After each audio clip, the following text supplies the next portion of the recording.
আমাদের নবীকে আল্লাহ সুবহানাহু ওয়া তাআলা মাকামে মাহমুদ দান করবেন এই তাহাজ্জুদের কারণে।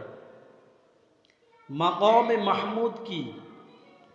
মাকামে মাহমুদ হলো শাফাআতুল কুবরা, সবচেয়ে বড় মকাম, সবচেয়ে বড় মাকাম।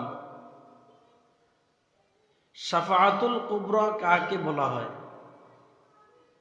যে তাহাজ্জুদ নামাজ পড়ার কারণে আমাদের নবীকে মাকামে মাহমুদ অর্থাৎ শাফাআতুল কুবরার মতো এই মাকাম আল্লাহ সুবহানাহু ওয়া তাআলা আমাদের নবীকে যে দিবেন, এই মাকামে মাহমুদ অর্থাৎ শাফাআতুল কুবরা কি? দেখেন হাদিসের মধ্যে রাসূল বলতেছে যে এই মাকাম অন্য কোনো পয়গম্বরকে আল্লাহ তাআলা কি দিবেন না, শুধু আমাদের নবীকেই কি দেওয়া হবে। অন্য কোন নবীকে আল্লাহ সুবহানাহু ওয়া তাআলা এই মাকাম কি দান করবেন না, মাকাম দিবেন না, শুধু আমাদের নবীর জন্যই কি খাস।